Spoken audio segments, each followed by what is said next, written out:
Well, I was very, very impressed with Georgia and the job Mike White is doing. They had a terrific win and close win over Wake Forest recently, and Wake Forest is in our league, and we play against them. We always have tremendous games with them, and I really thought our guys came to play, did a great job, a really 40-minute effort.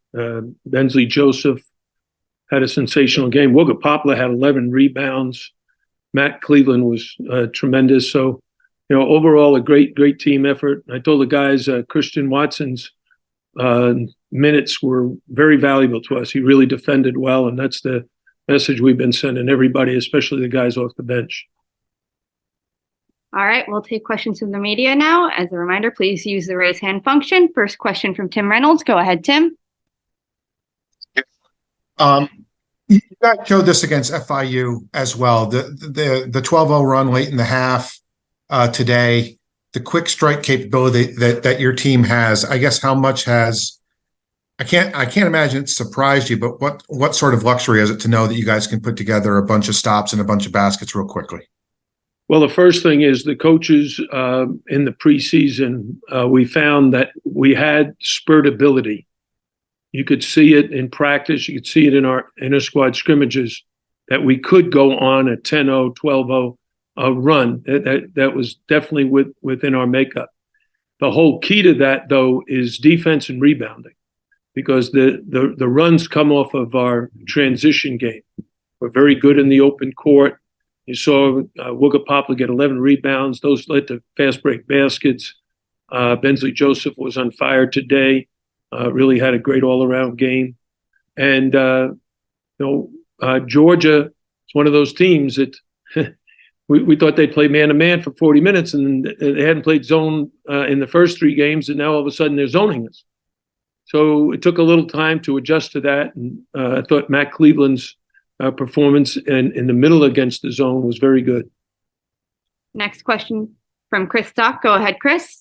Coach, in particular with the second half, offensively, your team more efficient shooting, also less three-point shooting. Was that more shots from less shots from the outside? Was that by design? And just overall, what do you think of the second half? Yeah, well, that's based on the opponent. In the first half, they zoned. We were launching and missing. We still were able to get out in front and have a 10-point lead at halftime. But in the second half, we really needed to run man-to-man offense. And, they try to take away the three. And I think teams will do that to us because we're a prolific three-point shooting team. When we get it going, we can really shoot the three, as we've shown in the first three games. Now, today, we were able to go to the basket and get to the foul line some, and those were critical. Next question from Azubi Charles. Go ahead, Azubi. Hey, Coach. I know you mentioned the bench play a little bit. When Norchak got in foul trouble, AJ Casey came in and got two big buckets. You guys kind of, kept extending the lead. Just what were your thoughts on his play coming in the second half? Yeah, I thought AJ did a great job because those minutes are quality minutes. With Norchak on the bench, we got to figure out, okay, what do we do without our best rebounder, post defender, and inside scorer? And AJ and Michael Nwako did a good job. Michael didn't play quite as much, but we were ready to utilize him if AJ had gotten into foul trouble. Next question from Chris Stock. Go ahead, Chris. Coach, you talked to us about Matthew Cleveland and wanting him to be an efficient scorer offensively. We are seeing that. We saw it again tonight. What you've gotten from him through 4 games, what's kind of led to his efficiency, and then what you see tonight in particular? It's really funny, my explanation. I don't mean funny, ha-ha. I mean funny, peculiar. I sat down with Matthew back in, I think it was either late September or early October, and showed him some of the stats. And I showed him a text that I had gotten from his father during the summer. And his dad had actually sent me a text saying, see if you can help Matt become a little bit more efficient on offense. So Matt and I just had a discussion about it. And what I told him and what he has absolutely done, I said, just share the ball more. Find the open man more. And it will be reciprocated. You'll get easier shots. Your teammates will get easier shots. We'll get more assists. And you'll benefit from that. And sure enough, It didn't take him a day. The next day he was doing it. And the coaches said, wow, that was amazing. And so he's just kept that up. He's finding the open man, he's hitting the open shot, and he's just playing Miami basketball. Couple more here. Next from Azubi. Go ahead, Azubi. Hey, Coach, just kind of looking forward to that Sunday championships. Kind of a two-part question. Just how important are kind of mid-season tournaments like this for your team, and just what are your expectations and thoughts, headed into Sunday's championship game? Well, we don't know who we're going to play yet, but we told the team, we have a game on Friday and a game on Sunday. So it's like the same format you play in the NCAA tournament. So tomorrow has to be our one and only preparation day. And the guys have to do a really good job of first getting some nourishment right now, getting hydrated, especially the guys that played a ton of minutes. And then second, get a good night's sleep so that tomorrow they can be physically, mentally, emotionally, and spiritually prepared to prepare for our opponent. Because they're only going to get a short period of time in the turnaround. And then on Sunday, we got to be sure everybody's ready. Next question from Tim Reynolds. Go ahead, Tim. Spo talks about this a lot, how the first road trip, maybe the first couple road trips, is a really good opportunity for a group to come together. Do you find that being in one place for 3 or 4 days away from home, I know these kids are around each other all the time, but is this an opportunity for you guys to really grow closer, do you think, off the court as well? Yeah, I do, Tim. I think it's very important. They spend a lot of time together.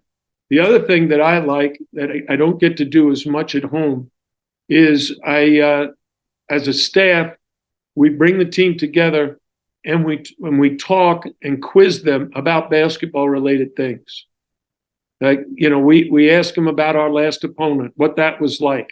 So for example, when we were meeting on Wednesday night, we were talking about the FIU game.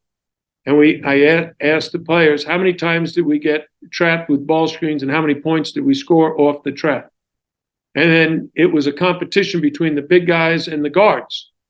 So the big guys came up with a number and the guards came up with a number, and both of them are way off. They thought we got trapped like 18 times, and it was only like 7. Right? So what happens is you kind of try to build in reality. How many times did we get pressed and turn the ball over? Oh, we got pressed like 15 times and we had 1 turnover. So what does that say about our press attack? Well, that night it was very, very good. 1 turnover out of 15 possessions. So every time you send a message of this is what we want to do, and then we evaluate how we did it. All right? Assists. How many assists did we get? All right? And they know our goal is to get at least 16 assists every game. Because when we get 16 assists and we out-rebound our opponent, today we only had 11 assists. But we out-rebounded our opponent. So in one of the 2 categories, we really did a good job. But some of the credit has to go to Georgia's defense. And some of it was just we missed some shots we normally make. Last question from Chris Stock. Go ahead, Chris. Overall, defensively, 67 points. They were 37% shooting. What'd you like about your team's defensive effort? Yeah, I mean, if we can hold an opponent to under 40% overall and under 30% from 3, it's a very good night. All right. At the other end, we only shot 45%, which is low, and we shot 29% from 3. But we've been shooting outstanding free throws at 94%. So, again, you don't play the same way every night. You don't shoot the same way. You don't get the number of assists because the opponent is different. It might be somebody that's very big. Sometimes it's very fast. Sometimes it's a team that zones, and sometimes it's a team that presses. So you got to be able to adapt to what the circumstances are you're dealing with. Thanks, everybody. Mike, there was a stretch there end of the first half, start of the second half for several minutes without a bucket. Just what needs to change going forward as far as cutting down on those stretches with no points? We've got to share it better. Got to share it at a higher level. Had some ill-advised decisions.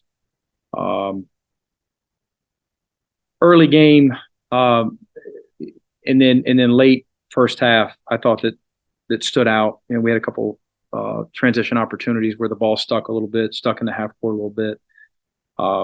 We've got to learn how to be successful offensively against a high major program, and Miami's a great example. A team that's as good offensively as just about anybody in the country, and that ball really moves, and really skilled team. They really share it, and we've got to get better in that category, and I think we will. Tim, go ahead. Thank you. Hey, Mike, it's Tim Reynolds with the AP. Miami's shown this in their first 4 games, this quick strike capability that they have, and the 12-0 run late in the half kind of turned this one around a little bit too. Have you, I guess, how leery were you coming in that they are capable of putting together a bunch of stops and a bunch of scores in really short order, it seems like? Really, really leery. We're hanging around there playing with a lead, for much of the first half. But they also missed a few for us. I thought we did a good job of defensive rebounding for the most part, but they got a couple of baskets off of offensive rebound kickouts where we had to defend them for extra possessions. But yeah, at any time throughout the game, this Miami team is capable of reeling off a bunch of points in a hurry. And you watch it on TV last spring, and you watch it on film here over these past few days. Seeing it live really hits home how good these guys are offensively, and also what's impressive again is the way that they pass it. The 11 assists to 12 turnovers seems a little bit misleading for those guys, because I thought they just played within themselves and made good decisions. And I thought we did a decent job though, playing with a ton of energy defensively. Thought we played really, really hard. Obviously, we've got to be better offensively. And then them going 18 for 19 from the foul line with us playing from behind hurt us as well, of course. They did what they needed to do. Mike, I'll just jump in and ask about Blue. He had a stretch there where he had 7 unanswered in the game and played strong in the second half. Just what did you see from Blue tonight? Good energy. Whether we were in zone or man defensively, I thought he played with a lot of activity, and he's growing up. He's maturing. He's become more vocal. He's learning how to play with the intensity level needed in all facets, to be successful at this level. And then offensively, he did some things that we see a lot in practice. He's a talented guy, had a good game for us. He'll continue to get better. He works. Jordan, anyone else? Any other Christopher question? Yeah, Coach, you touched on Miami's offensive ability earlier. Just what makes them difficult to guard to see them today? Oh my goodness. Again, the way they share it, their overall skill level, the way they space you, 3 elite shooters. I'm talking high level shooters that don't need much space. They can shoot it off the catch or off the bounce. Their team speed, their ability to get baskets in transition. Some of that is their defense too. Their ability to turn you over and get out and get a few easy baskets. But I hate to get into it too much individually, but Norchad's very, very good, of course, and he plays a high level role for those guys and helps them in so many ways.